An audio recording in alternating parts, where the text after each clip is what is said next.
Déjame hacerte la siguiente pregunta. Supongamos que vos tenés la posibilidad de hablar con Dios en persona. Ahora, en este momento, Dios se hace presente ahí donde estás y te dice, ¿qué haces? ¿Cómo andás? ¿Todo bien? Bueno, mira, te voy a dar una oportunidad única que no se le di a nadie jamás en toda la historia. Decime cuál es ese problema que vos lo considerás ese gran obstáculo en tu vida que impide que vos seas feliz.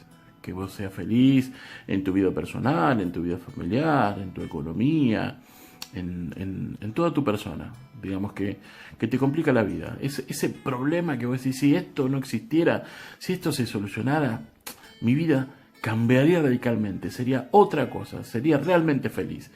Me sentiría realmente realizado. ¿Cuál es ese problema? Decímelo, sé que tenés muchos, pero vas a tener que elegir uno. ¿Cuál es el más importante que vos considerás ese problema que está para complicarte? Y cuando vos me lo digas, yo en un chasquido de dedos lo elimino. Interesante, ¿no? Pero ¿qué le contestarías? Y después déjame hacerte otra pregunta. ¿Qué es para vos el Evangelio? ¿Qué sentido tiene la cruz para vos? ¿Cuál es el propósito final de la cruz? Si sos un evangélico de hace muchos años, ya más o menos sé lo que me vas a contestar. Pero la contestación a esta segunda pregunta va a tener que ver mucho con la contestación a la primera pregunta. ¿De qué estás hablando, Mariano? Bueno, déjamelo explicarte un poquito más. El tema es así. Estamos desarrollando una serie de mensajes acerca de Dios y la justicia. Hemos visto que Dios se interesa por la justicia, pero que su justicia es una justicia diferente a la nuestra. Es una justicia salvadora, vivificadora, rescatadora, restauradora. Es una justicia que pretende establecer el criterio de Dios sobre nuestra vida y sobre todo el mundo, porque Él vino a instaurar su reino. Como alguien dijo alguna vez por ahí, Jesús vino a implementar el reino y lo que resultó fue la iglesia. No vamos a andar en ese concepto, pero sí en esto. Digamos que el reino es mucho más que ciertas maneras religiosas de pensar o cierta forma que tenemos de expresar nuestra espiritualidad y nuestra fe en Jesucristo. El reino tiene que ver con el gobierno de Dios sobre nuestras vidas y la voluntad de Dios expresada a través de nuestras conductas. Pero para que eso pueda ser una realidad en nuestra vida y en el mundo, Dios ha venido a hacer específicamente algo por medio de Jesucristo, anunciando el Evangelio de las buenas nuevas. Y ahí está el gran trabajo y sacrificio de la cruz. Por eso es importante que tengas claro qué es el Evangelio y cuál es el sentido y propósito de la cruz. Vuelvo a hacerte las preguntas. ¿Qué problema le presentarías a Dios para que te lo solucione? Y segundo, ¿qué ideas tenés vos acerca del Evangelio? Para poder responder esas preguntas, acompáñame que vamos a ver un pasaje muy, pero muy interesante que nos va a aclarar, en algo al menos, cuál es la respuesta correcta que tenemos que dar a esas preguntas.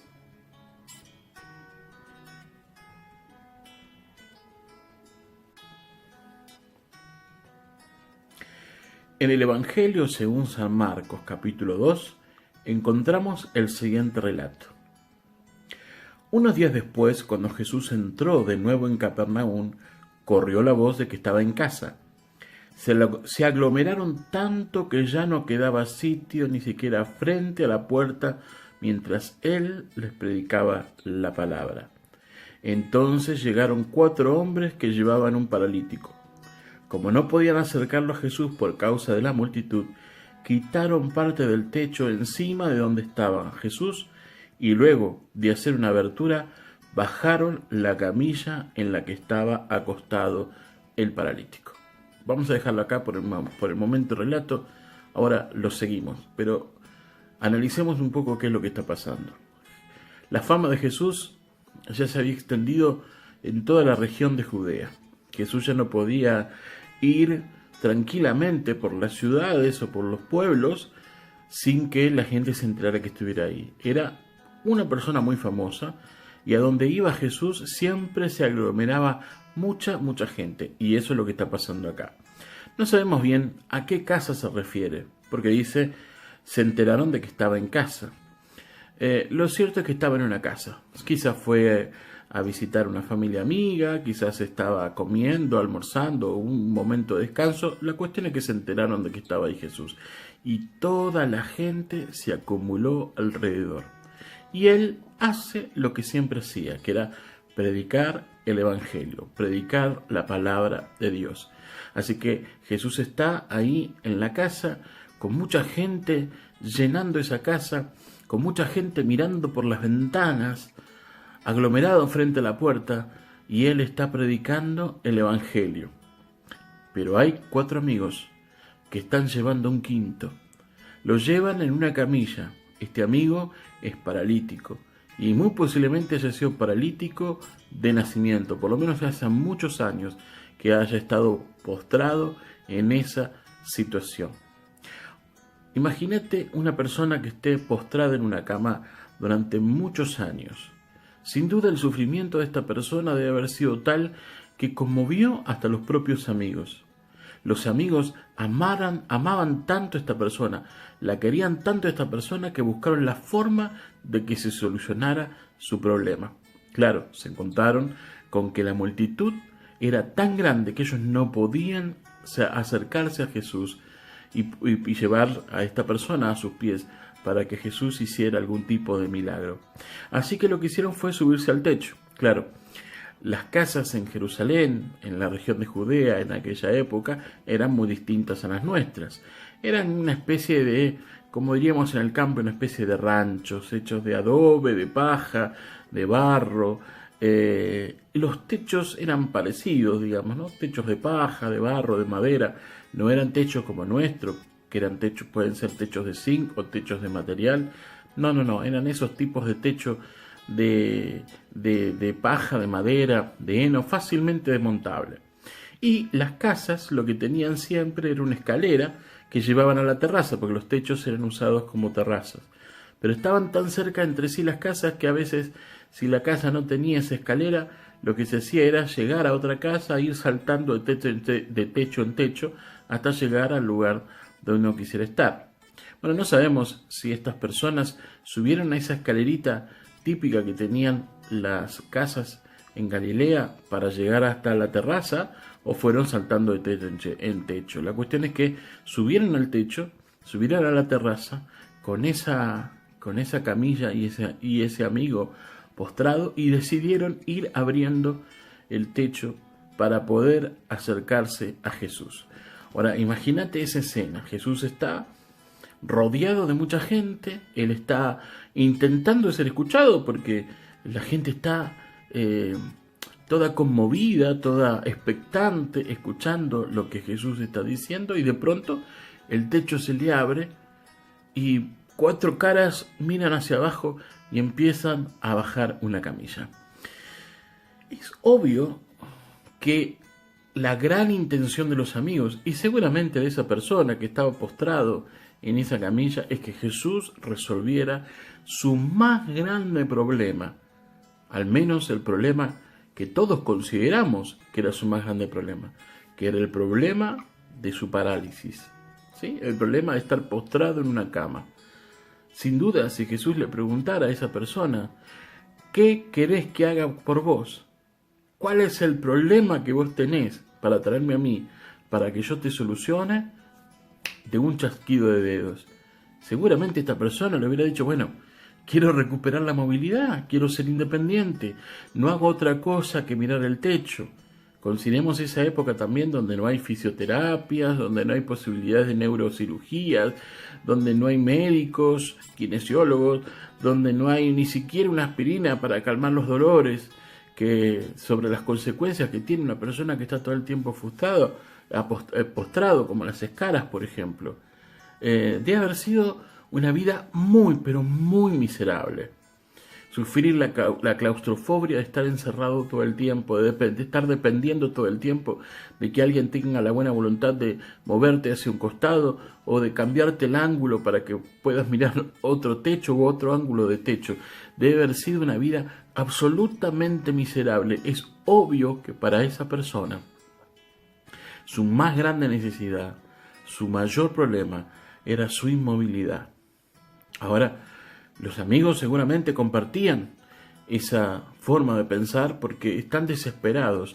Hay tanto amor por ese hombre y hay tanta fe en Jesucristo que Él puede solucionar ese problema que deciden de forma audaz llevar a este hombre hasta el techo, abrir el techo y hacer descender la camilla. Ahora, lo sorprendente es cómo Jesús actúa frente a esa situación.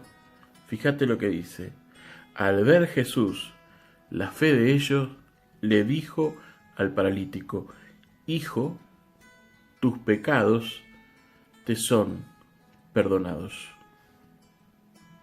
La pregunta es, ¿por qué dice eso?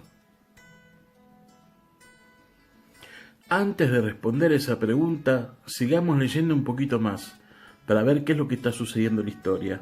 Acordate, Marcos capítulo 2, arrancamos del verso 5.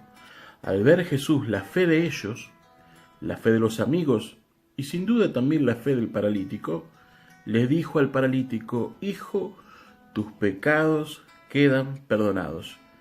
Estaban allí sentados algunos maestros de la ley que pensaban: ¿por qué habla este así? Estaba blasfemando. ¿Quién puede perdonar los pecados sino solo Dios? Los maestros de la ley, los escribas y los fariseos ya empezaban a sospechar de Jesús. Ya no le caía bien Jesús. Jesús se había vuelto demasiado popular, su predicación era muy distinta a la que ellos tenían. La gente los escuchaba con atención a él y no tanto a ellos. Las prácticas religiosas de Jesús eran sumamente escandalosas para las prácticas religiosas sumamente rígidas y ascéticas de los escribas y los fariseos. Así que decidieron ir en comité para controlarlo. Están ahí prestos a controlar a Jesús y a buscar la forma de entramparlo en algo que Jesús hiciera para poder ellos acusarlo. Fíjate, la gente no puede entrar, pero ellos consiguieron los mejores lugares. Están sentados frente a Jesús, escuchando atentamente lo que Él está diciendo. Y de pronto se encuentran con que Jesús dice: Hijo, tus pecados te son perdonados. Eso sonó escándalo en la mente de los fariseos. Con lógica razón. ¿Por qué? Sonó escándalo porque el único que puede perdonar, decían ellos, es Dios. ¿Quién es este que se hace a sí mismo Dios? Él no puede perdonar pecados. En tal caso podría orar para perdonar, para que procurar que Dios perdonara los pecados de esta persona. Decir: bueno, Señor, te pido por fulano de tal, que vino arrepentido, vino con este problema, te pido que obres a su favor, etc. Las oraciones típicas que hacemos los evangélicos, que siempre invocamos a Dios para que Él nos mire con favor. Pero acá no está ocurriendo eso. Jesús dice, Él mismo se arroga el derecho a perdonar pecados. Y ahí fíjate que eso genera un escándalo, porque el problema pasó a ser no tanto el milagro, que ahora vamos a ver cuál es la función que va a cumplir el milagro, sino el perdón de pecados que Jesús hace sobre esta persona. Así que los fariseos dicen: ¿quién es este que se cree a sí mismo Dios? Y es solamente Dios el que puede perdonar los pecados. En ese mismo instante, sigue siendo el verso 8, Jesús supo en su espíritu que esto era lo que estaban pensando. La Reina Valera del 60 dice que cavilaban en su corazón, digamos, tenían un diálogo interior, no habían hablado entre ellos, no manifestaron entre ellos o a viva voz qué es lo que estaban pensando, pero lo pensaban en su interior, cavilaban en su interior. Y Jesús, que conocía los pensamientos de las personas y seguramente algún gesto religioso de insatisfacción o de fastidio habrían manifestado en su rostro. Entonces Jesús dice esto, verso 8, segunda parte. ¿Por qué razonan así?, les dijo. ¿Por qué razonan así? ¿Por qué están pensando de esta manera? ¿Qué es más fácil decir al paralítico? ¿Tus pecados te son perdonados? O decirle, levántate, toma tu camilla y vete. Ahora, acá hay algo muy interesante. Jesús dice lo siguiente, ¿qué es más fácil decirle a esta persona? ¿Tus pecados te son perdonados? O levántate, toma tu camilla y vete. La pregunta es muy importante, porque obviamente es más fácil decirle tus pecados te son perdonados. ¿Por qué? Porque ¿quién puede entrar en la computadora de Dios para saber si los pecados de este hombre fueron perdonados o no? Es más difícil decirle a una persona, levántate, toma tu lecho y anda, vete con tu lecho, vete con tu camilla, vuelve a caminar, porque ¿quién puede garantizar un milagro? Y acá es muy importante este punto. Acordate cómo arrancamos esta reflexión. Yo te dije, ¿cuál es tu mayor problema? ¿Cuál considerás que es tu mayor problema? Y la segunda pregunta fue, ¿cuál considerás que es el gran propósito del Evangelio? Si nosotros nos quedáramos con la situación física de esta persona, diríamos tranquilamente que el mayor problema de esta persona era su parálisis. Era que estaba postrado hace años en una cama. ¿Ese era un problema? Sí, ese era un problema. Pero evidentemente para Jesús, ese no era el mayor de sus problemas.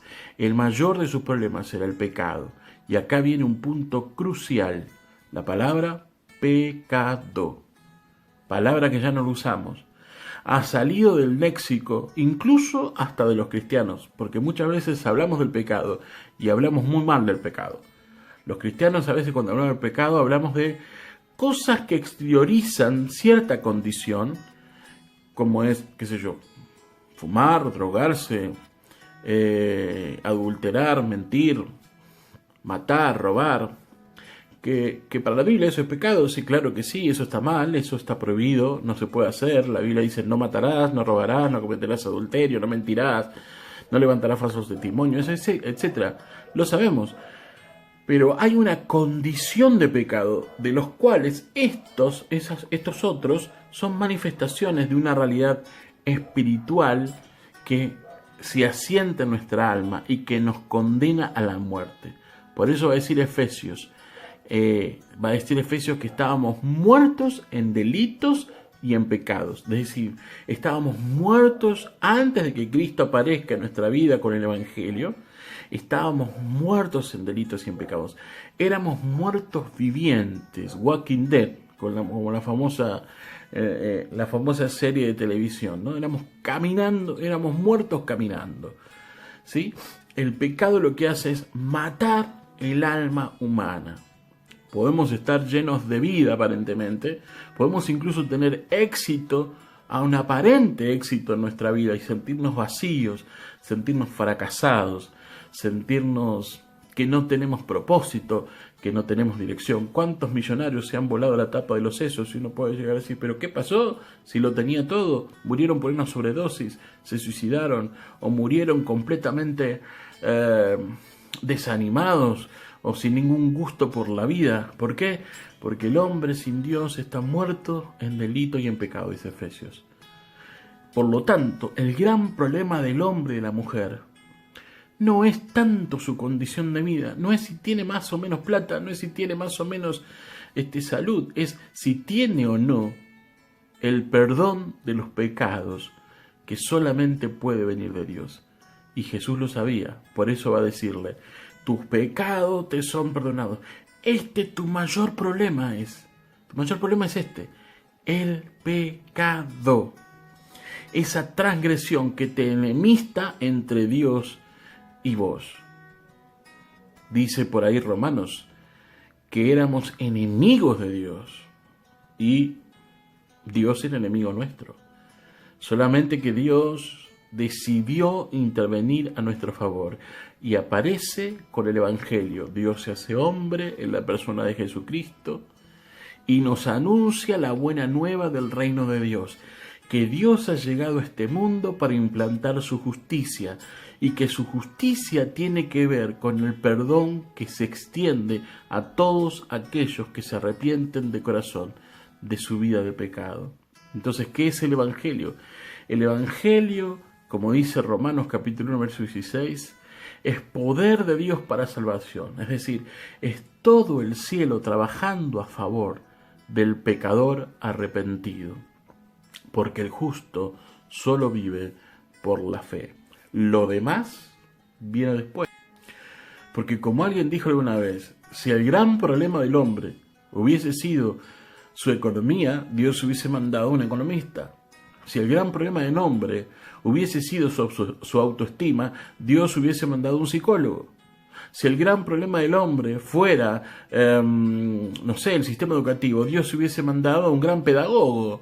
Y Dios mandó un Salvador, porque el gran problema del hombre es el pecado. Por supuesto que todo lo demás tiene que ver. Por supuesto que nosotros como iglesia tenemos que luchar para que la justicia en el sentido social se implemente en nuestros países. Pero nunca debemos perder el objetivo, que el gran problema del hombre es el pecado. Y este texto lo marca muy bien. Hijo, tus pecados te son perdonados.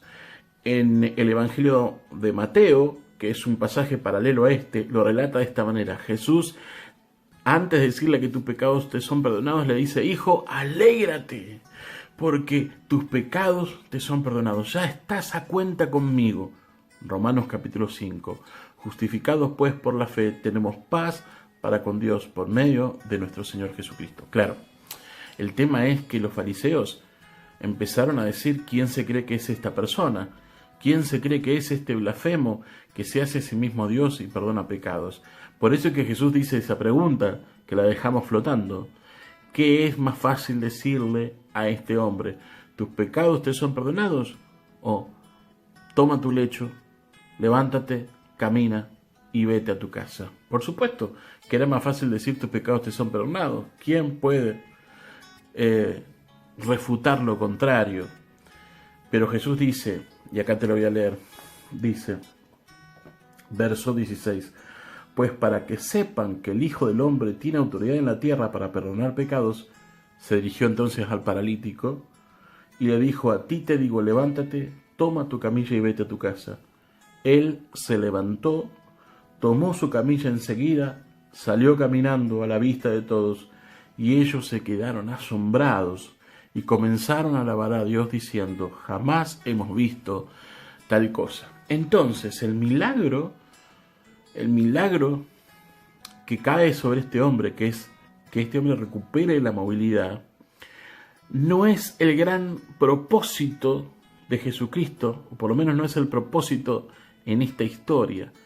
El milagro es simplemente un sello de autoridad de Jesús para mostrarle a las personas, a los fariseos y a los escribas que estaban ahí, que lo recriminaban y lo trataban de blasfemo, para demostrarle que él tenía la autoridad para perdonar pecados. De hecho, el propio texto lo dice, para que ustedes vean que el Hijo del Hombre, o sea, él, yo, Jesús, tengo la autoridad para perdonar los pecados. Además digo, vete, toma tu lecho y anda. Y esta persona al instante, es un milagro instantáneo, según la Biblia, recupera la movilidad de las piernas, recupera la movilidad de su cuerpo, recupera su libertad, recupera incluso su dignidad.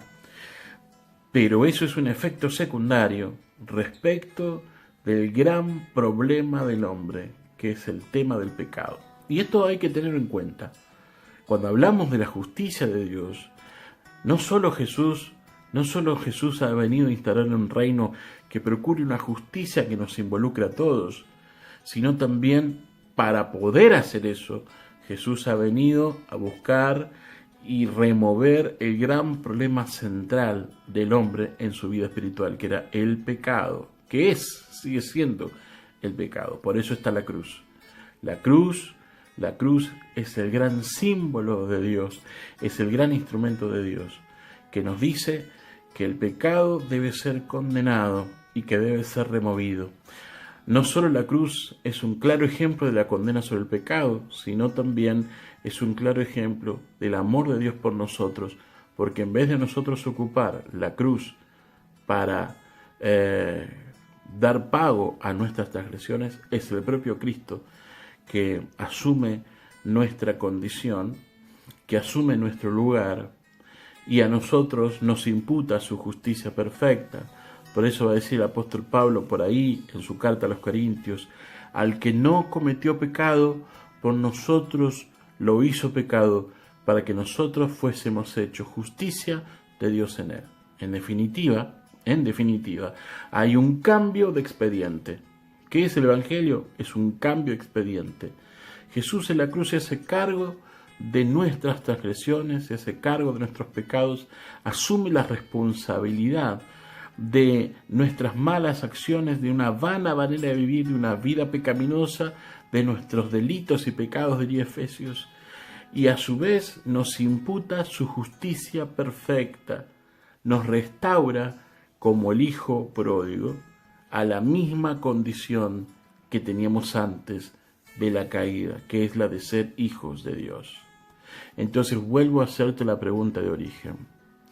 ¿Cuál es el gran problema en tu vida? ¿Te acuerdas la pregunta que yo te pregunté, valga la redundancia, cuando arrancamos? ¿Cuál es ese gran problema que vos le dirías a Dios, removémelo para que yo pueda ser feliz, para que yo me pueda realizar? ¿Pusiste el pecado en ese lugar, en ese primer puesto de problemas al resolver? Si pusiste el pecado, estás bien encaminado. Pero si pusiste otra cosa, estás perdiendo la perspectiva. Porque entonces no estás entendiendo de qué va el Evangelio. No estás entendiendo cuál es el gran peligro del pecado para tu vida y para la mía. Y tampoco estás entendiendo cuál es el propósito final de Dios al establecer su justicia.